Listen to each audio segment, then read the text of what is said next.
Hello everyone and welcome to Ask Concussion Doc. I'm your host Dr. Cameron Marshall, and today we are talking about concussion in children. We're going to talk a little bit about the differences between children and adults and some things that we need to be cognizant of, both if we're a parent of young children who may be playing and involved in contact sports or high-risk activities, and also if we are a coach or a teacher even, or somebody who's affiliated in some way with contact sport, and also if we're a clinician dealing with athletes who are, by children I mean under the age of 15, we'll say, because there's some things that we need to be definitely aware of when we're dealing with this population. So let's go. First off, I'm going to talk about just differences in brain development. The first 5 years of your life is when your brain has 90% of the growth in terms of its brain size. We're also in this period creating massive amounts of connections. We're talking millions of new synapse connections forming every single minute. So tremendous amount of growth, learning, plasticity of the brain during early childhood development. Now you can imagine that any type of injury that's going to potentially throw this off could have some longer lasting detrimental effects. Also, we have a fat molecule that lines the cells of our brain, the axons, which are kind of the long tubes in the deeper white matter of our brain. The reason why it's white is because of this fat. This fat is called myelin. Myelin helps the signals within our nervous system transmit faster. Basically, if the signal was to go along a neuron, it would go at a fairly slow rate. Now, what myelin does is it allows the signal to actually jump between segments of the nerve, and it actually allows it to propagate much faster. So myelin allows for faster signal transmission, but also it has a secondary effect, and that is brain protection. So if you can imagine the cells of your brain being all insulated with this fat molecule, it allows the brain to be kind of in this, fat type insulated, capsule that can prevent it from being injured or protect it from being injured. Now, in kids, myelination is not complete until you're about 15 to 17 years old, and that's for the majority of the brain. In the prefrontal cortex of the brain, which is involved in kind of higher order decision making, personality traits, things like social processing, personality, decision making, impulsivity, that type of thing is prefrontal cortex. That is not developed until after age 22 and in some cases up to 25 years old. So you're talking about myelination, this protective layer, being not there until you're about 15 to 17 years old.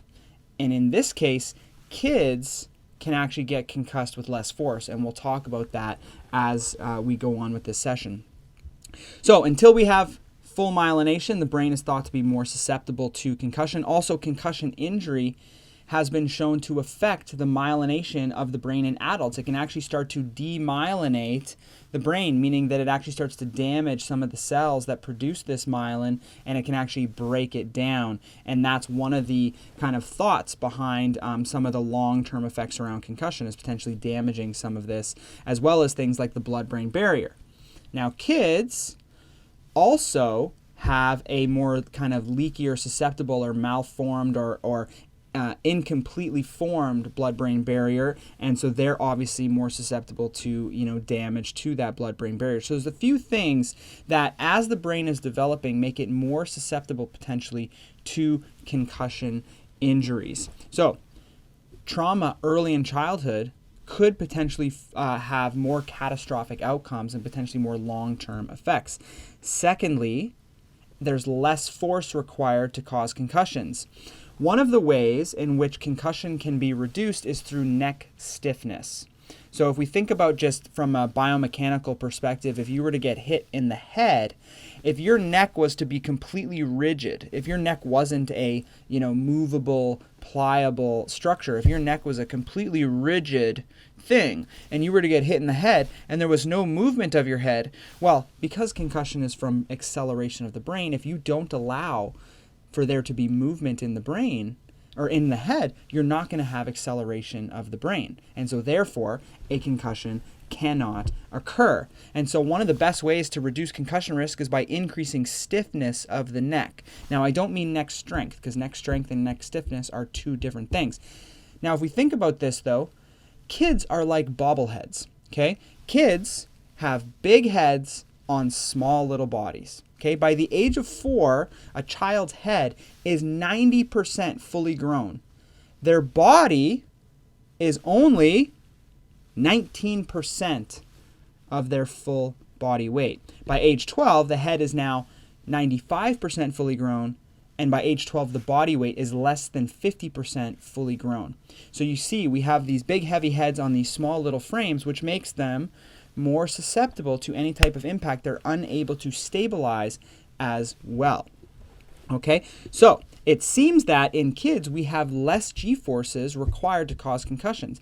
If we look at all the studies that are done in high school and collegiate level athletes, because that's where most of the studies are done, we see that the G-forces required for concussion are in the neighborhood of 70 to 120 Gs.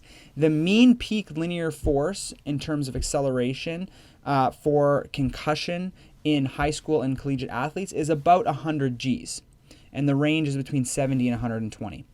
Now, there's only been a couple studies done in kids, but so far the studies have shown that the mean peak linear force for kids, where the average age is 11 years old, is 60 Gs, and the range is between 30 and 90. So we can see there's this shift where kids are more susceptible to getting concussed with less force. Now, is this because we have lower myelination? Is this because we have smaller head to neck ratio? Is this because we have weakness or kind of susceptibility to the blood-brain barrier? We're not really sure. It's probably likely a combination of all of the above. So this study that I was talking about is Campolettano in 2019, published in the Annals of Biomedical Engineering, finding that the mean peak linear acceleration for kids, the age range was 9 to 14 years old, was 62 Gs, and the range was 30 to 90. Similarly, Dawson and colleagues, also in 2019, published a finite element model, using falls, and they published this in the Journal of Biomechanical Engineering, and found that children had much lower strain values than both adolescent and adult groups, meaning that younger children were sustaining concussion injuries with much lower forces than adolescents and young adults. And like I said, this could be due to body size differences in brain composition, like decreased myelination. Now, to make things even more difficult, and if you're a clinician who's dealt with kids, you'll understand this, but kids don't have as much self-awareness as adults, and they also have limited vocabulary. So when you're trying to talk to kids about their symptoms and how they feel, they're often unable to potentially either recognize that something is wrong or off, or they're not feeling quite right, or they're unable to vocalize it properly. And this makes it very difficult for clinicians to be able to figure this out. Now, even if you look at like the SCAT, which is the Sideline or Sport Concussion Assessment Tool, they have a child version of that. And in the child version, they use different language, different terminology, but they also have a parent rating. Because just talking to kids, we're not likely to get the full story. And so we have to ask the parents, what they're picking up. Because, being myself the parent of young children, you can kind of tell when there's something off or something, something's going on, or they're acting strange, or they're tired or cranky. But kids, they can't articulate that. They're unable to do that. And so it's difficult for them to vocalize it, which makes it difficult for us as clinicians to be able to, make the right calls and the right decisions. And so we have here a situation in which kids are more susceptible to these injuries, and yet they have an inability to vocalize, those issues. Now, to make things even worse, there is some evidence that concussions early in life can lead to longer standing cognitive impairments, learning disabilities, etc. when they get into middle school and high school. Now, we have to be careful with this because correlation and causation are two different things, and these often get misconstrued kind of in the lay public outside of kind of the scientific world. The scientific world understands that correlation and causation are two different things, but generally when we talk about the association of two things, people tend to infer that one caused the other, and that's obviously not necessarily the case. There's other variables involved, and sometimes things that we think caused one thing were actually the reverse, right? The other thing was caused by the other thing. So for example, we have here evidence, that people that had concussions early in their childhood tended to have, worse cognitive performance in, middle school and high school. Now, the question is, what are the other variables that may have led to that? So let's say you have somebody with learning disability. Maybe somebody with a learning disability was more likely to get concussed early on just based on, differences in behavior, right? So we can't necessarily say that the concussion caused a learning disability because it could be the other way around. Now, a classic example of this is that we have an association between concussion and ADHD. And for the longest time, it was thought that concussion increased your likelihood of developing ADHD. Now, studies have started coming out looking at the timing of diagnosis and finds that most of the time, a diagnosis of ADHD precedes their first concussion, meaning that it's not concussion as a risk factor for developing ADHD, but it's actually that ADHD is a risk factor for getting a concussion. And so we have to be very careful with these correlational type studies. Recently this month, Gunn and colleagues published another study examining concussion risk in collegiate athletes with ADHD, learning disabilities, or both learning disabilities and ADHD, and found, and this is their conclusion, in quotes, neurodevelopmental disorders may be associated with increased odds of single and multiple concussions irrespective of sex. This was published in the Journal of Neurotrauma. So again, like I said, be careful with correlational studies, but I think it's plausible for us to say that early concussion in early childhood could have some long-lasting effects. We don't necessarily know because of the issues with causality. Sorry, my Slack here is people are messaging me. Okay, but nonetheless, we have to consider that this could be a possibility, so we should take it seriously. So what do we do with all this information? Well, here's what we have so far. We have kids getting concussed with less force. We have decreased brain development up until age 15, and even in some cases, if we think about prefrontal cortex development and myelination, not until age 22 and beyond. Now, we have concussions happening easier in kids. We have a different head-to-neck ratio. We have an inability to vocalize and verbalize when things aren't right, so these injuries may be missed. And we're playing contact sports which are potentially putting us at risk for repeated head trauma. So what should we be trying to do? I think number one is we should be trying to eliminate or at least significantly reduce concussions in kids, especially before the age of 15. Now, we obviously can't totally avoid this, and kids are going to be kids, and some sports do not want to lift any type of rules around contact. And it doesn't matter what equipment you use either. Some parents will say, well, what helmet could I get that would be the best? What mouth guard could I get?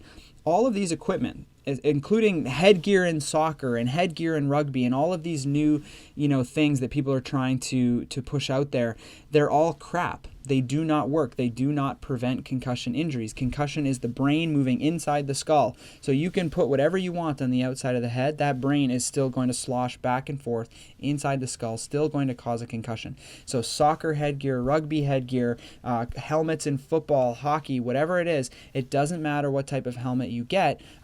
It protects against skull fracture, so you still want a good quality one, but it will not prevent concussion injuries. And so the best thing that we can do is actually trying to eliminate or reduce the chance of contact. Carolyn Emery's group, who is a research clinician in Alberta. Actually, I don't know if she does any clinical work, but she's a researcher anyway in Alberta, and they've done a lot of work in the area of concussion safety and trying to find ways to reduce the chances of having concussion. And they found a few years ago when they removed body checking from Pee Wee, they had a significant drop in concussion incidents. And the same thing they found when they removed body checking in bantam-aged hockey. Now, this is basically up into age 14. So removing body checking from amateur youth hockey significantly reduces concussion injury. Similarly, there's a big push right now in the United States from the Concussion Legacy Foundation to ban tackle football until the age of 14, when instead play flag football up until the age of 14, so that we're reducing concussion risk. And when we actually proceed into contact, our brains are a little bit more developed, a little bit more, able to take these contacts and potentially not having the same type of long-term effects, okay? The other thing that's interesting is reducing contact in practices. So if you're not willing to take contact fully out of the game, if you could reduce the amount of time you spend doing full contact drills, you can actually have a significant impact in the number of hits that you're allowing to take place. And if you reduce the sheer number of hits, you're likely to reduce the really big ones as well, even though practice doesn't really have as much high hits as games for obvious reasons. But there's a study done by Brett and Askin in 2018. They found that if you reduced contact drills in football by 15 minutes per practice, right? So if you just said, okay, we're going to do non-contact drills and we're going to reduce contact drills by 15 minutes, and we're going to do scrimmages at the end of practice, if we were going to reduce that by 10 minutes each practice, that would result, so we're basically taking contact out of 25 minutes of practice. That would reduce the number of head hits that the average college athlete would get over a 4-year football career by over 1,000. So that's 1,000 less hits to the head that you would get over a 4-year college football career just by reducing contact practice drills by 15 minutes in practice and reducing scrimmages by 10 minutes. So the big thing, the only way to reduce concussion risk is by reducing the risk of contact. And by eliminating contact from the gameplay and eliminating or reducing it in practice, that's the only real way that we can have an appreciable change in our concussion risk. Now, what I was saying is that it doesn't really matter because concussions are still going to happen, regardless of what type of rules you put in place. Perfect example of this is, soccer. Soccer is non-contact, right? And people will make the argument that, well, yeah, they're heading the ball. But heading the ball, actually the G-forces in terms of heading the ball are well below concussion threshold. Well below. So most concussions are not happening from people heading the ball. Most concussions actually happen, about 76% of concussions that happen in soccer are from player-to-player contact.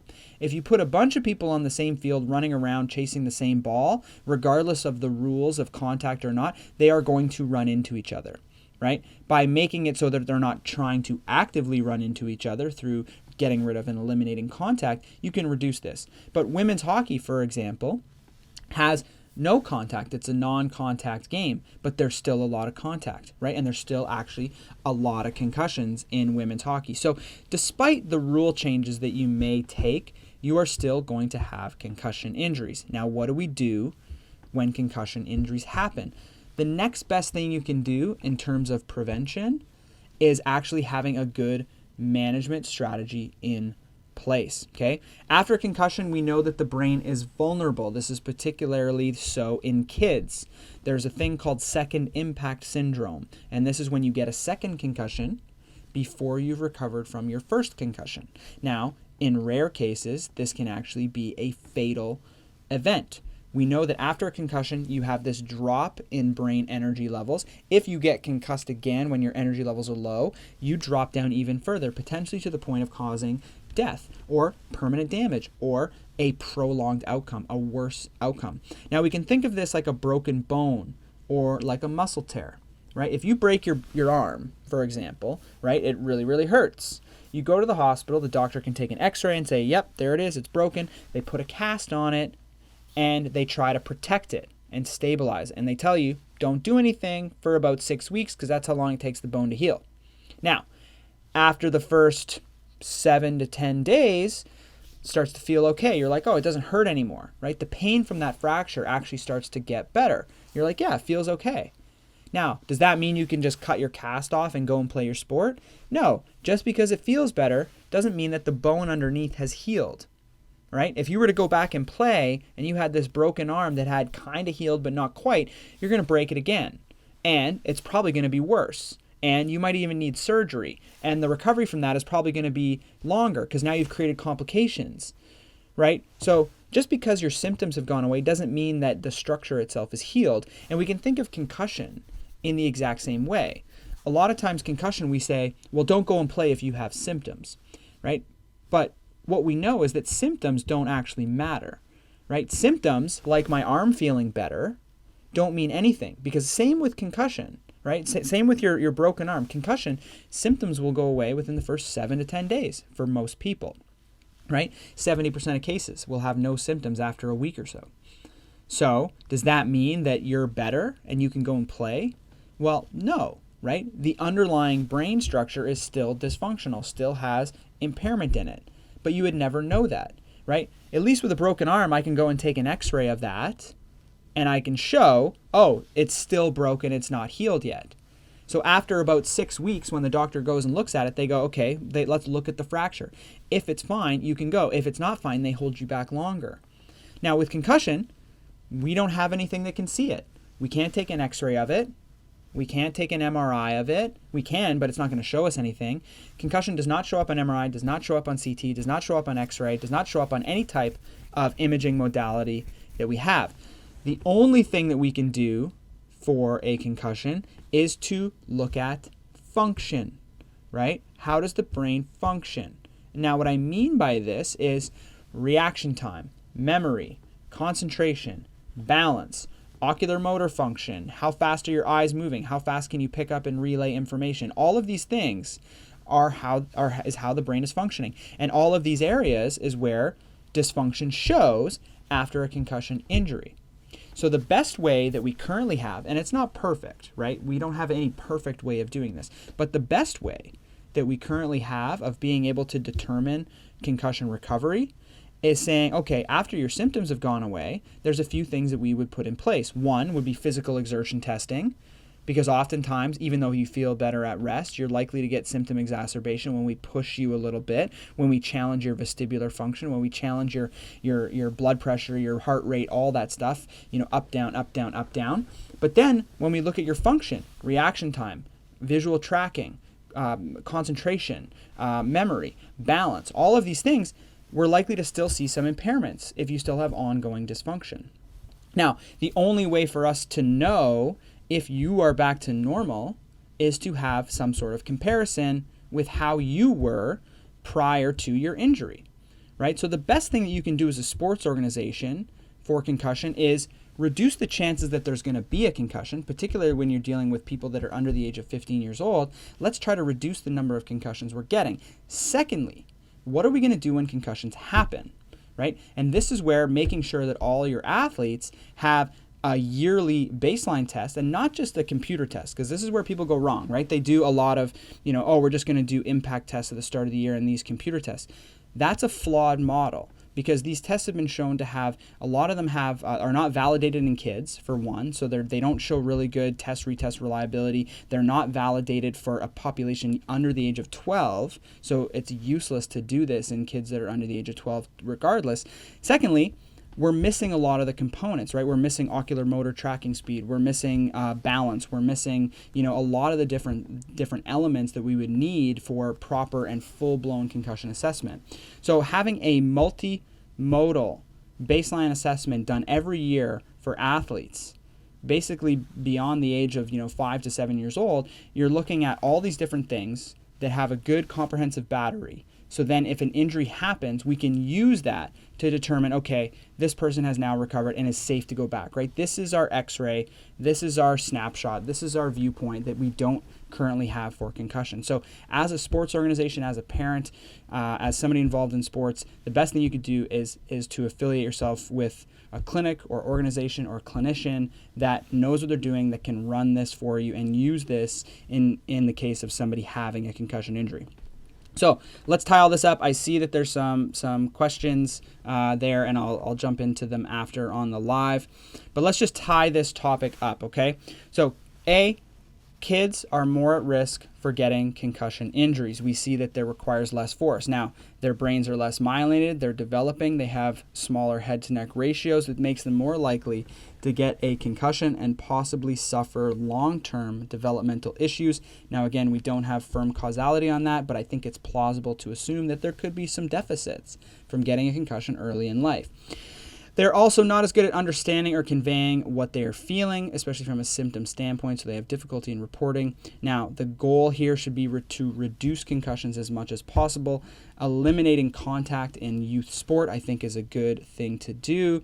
But even with that, concussions are going to happen, and what are we going to have in place? I think the best thing we can have is well-trained, concussion-specific clinicians in place that you can lean on to provide management services, education for your people, and then also encourage and or mandate annual multimodal baseline concussion testing. And multimodal, what I mean is more than just computerized testing, because there's a lot of problems with just doing computerized testing. You need to have the full picture. Now, full disclosure, obviously I am the president, founder of Complete Concussion Management. Complete Concussion Management, that's what we do. We do concussion testing, we do concussion rehab, we do return to play, we do return to sport, we work with sports clubs all around the world, thousands and thousands and thousands of athletes every single year. So full disclosure, this is something that benefits me personally and our business. But the fact of the matter is, this is why we do it, is because the evidence is there to support this, and it's the best thing that we could be possibly doing in terms of concussion management for children. I mean, you don't even have to use CCMI. I'm just saying that that's an option for you, CompleteConcussions.com, if you are looking for a clinic. But like I said, I have skin in this game. So obviously that is my bias. Now I'm going to answer some questions over here. But in the meantime, for those of you joining me on the podcast, next week we are talking injury litigation with my friend Lewis Quayle. We're going to be talking all about, lawsuits and legal action that you can take with a concussion injury. What are your rights? How are you able to get what you deserve after a concussion injury? So we had him on the show a few weeks ago. People really seemed to enjoy that. And so we're looking forward to having him back next week. But that's it. Let me know your thoughts about, concussions in kids and other things that you've seen and things that we can do to make this better and safer for them. Cheers, everybody.